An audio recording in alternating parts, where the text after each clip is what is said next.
Kirby Star Allies is a weird game to pull apart. From the outset, it is clear that this game focuses on its multiplayer component. The levels are straightforward, all packed with numerous moments where communicating is important. This new Kirby adventure hits all of the series' sweet spots without any major issues, but the emphasis on multiplayer has a dark side. It is lacking as a single-player game, which is where it takes a major step back from the similar Wii game, Return to Dreamland. The wrapper of Star Allies is quite nicely put together. Kirby comes face to face with an unknown space threat, which is planning to harm everyone in the wider planet Popstar. Allies and rivals alike are acting out of character, almost as if they're being controlled. Our good pal Kirby is, however, ready to investigate the matter.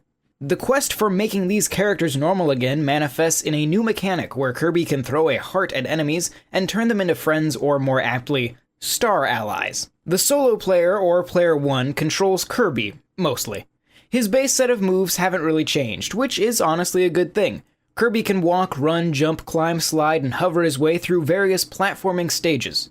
Naturally, you can also swallow up enemies for a variety of powers. With every ability, the controls shift just a little bit to offer various adjustments to movement. Nothing earth-shattering, but definitely noticeable.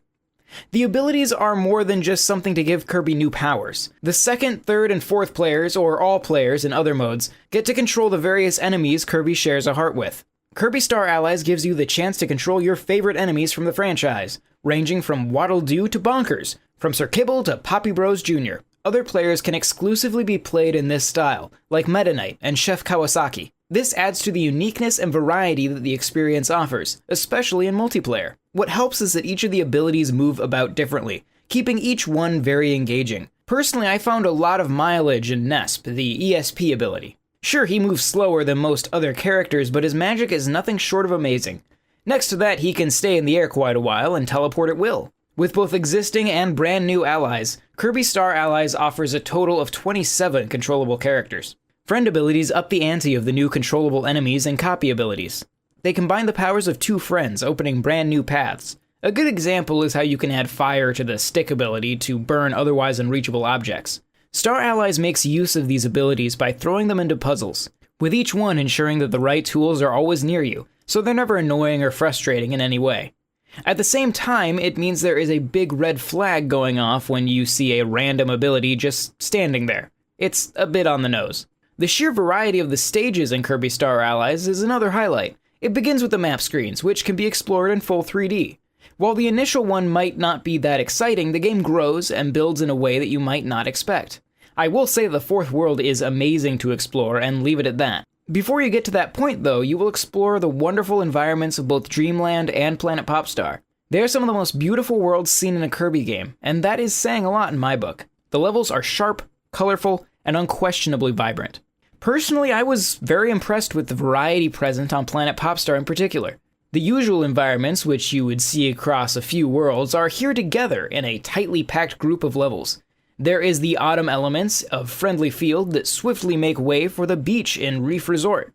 Each has its own preferred set of abilities for the various secrets, making every journey delightful. With a nice slew of bosses, obstacles, and enemies, the game certainly looked the part.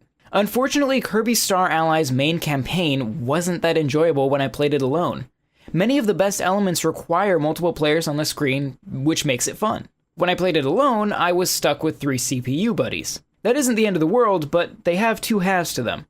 On one side, they are quite trigger-happy and basically go all in on enemies and bosses alike. This could be considered a good thing, but it made the journey quite an easy one.